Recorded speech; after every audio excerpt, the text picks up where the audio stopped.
ہم نے اپنی زندگی میں جو بیٹا سیف اللہ ہے اس کو جب بھی کوئی کھلونا دینا ہوتا تھا تو ہمیں 3 کھلونے خریدنے پڑتے تھے. ہم اس کو ایک کھلونا خرید کے دینا چاہتے تھے لیکن وہ اپنا کھلونا خریدنے کے بعد کہتا تھا ابو حبیب اللہ کے لیے بھی خریدنا ہے, اور جب اس کے لیے خریدنے دیتے تو کہتا تھا میں نے صالحہ کے لیے بھی خریدنا ہے. وہ جب بھی کہیں جاتا تھا کبھی بھی ایک چیز نہیں لاتا تھا, 3 چیزیں لاتا تھا. یہ اس وجہ سے کہ اس کے اندر ایک ہمدردی کا مادہ تھا.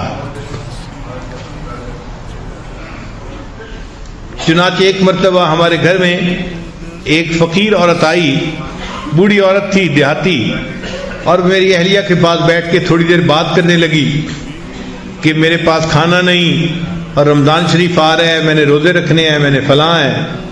تو اہلیہ نے ان کو کچھ پیسے دے دیے کہ آپ جا کے رمضان شریف کے لیے اپنی گروسری خرید لیں. اب یہ سیف اللہ باتیں سن رہا تھا, تو جب وہ اٹھ کے جانے لگی تو یہ اپنی امی سے کہنے لگا امی یہ تو اتنی بوڑھی ہے, یہ کیسے چیزیں خریدے گی اور اس کو کھانا پکا کے کون دے گا. یعنی چھوٹا بچہ ہے, اس کو یہ تو پتہ چل گیا کہ امی نے پیسے دے دیے ہیں وہ خرید لے گی, لیکن چونکہ وہ بوڑھی تھی اور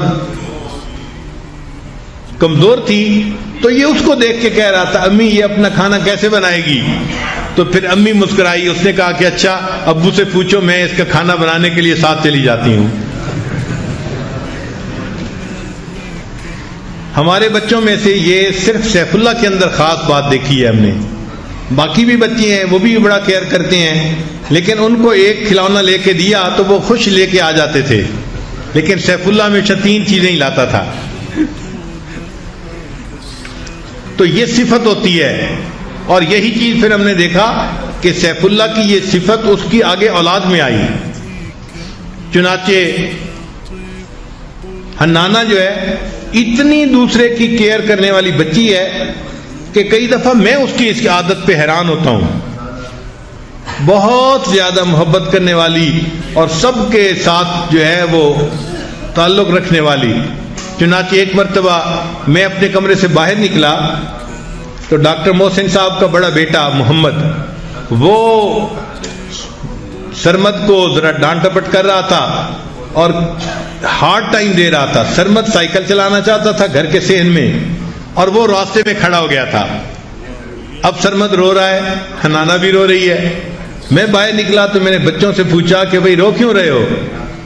تو حنانہ اور سرمد دونوں نے بتایا کہ یہ محمد راستہ روک کے کھڑا ہے, ہم اپنا سائیکل نہیں چلا پا رہے. تو میں نے محمد کو ڈانٹا, محمد آپ ان کو کیوں نہیں کھولنے دے رہے, اپنا گھر ہے, اپنے گھر میں بچے نہیں کھیلیں گے تو کہاں کھیلیں گے. خیر جب میں نے تھوڑا ڈانٹا, پیارا بچہ ہے, وہ فوراً ایک طرف ہو کے بیٹھ گیا.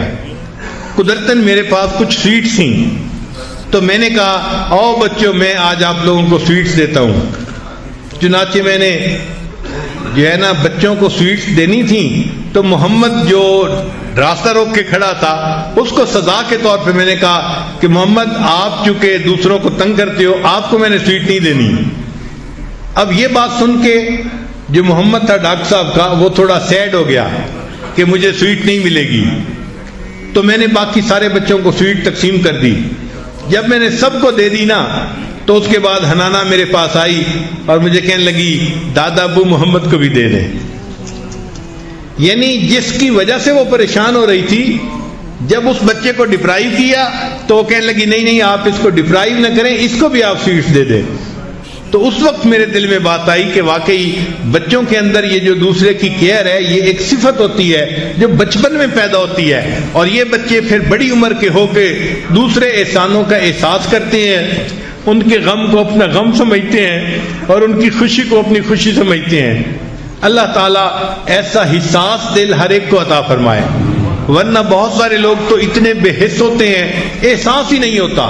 ہم نے نوجوانوں کو دیکھا ہے, بیوی رو رہی ہوتی ہے اور ان کو کوئی احساس نہیں ہوتا کہ ہم اس کو رلا رہے ہیں. ماں رو رہی ہوتی ہے, بچوں کو احساس نہیں ہوتا. بہن روتی ہے, بھائی کو احساس نہیں ہوتا. یہ بے حس ہونا اللہ تعالیٰ کو بہت ناپسند ہے. تو یہ چیزیں بچے کے گروتھ کے دوران اس کے اندر پیدا کرنی چاہیے تاکہ بچہ ایک اچھے اخلاق والا بچہ بن کر جو ہے آگے آئے.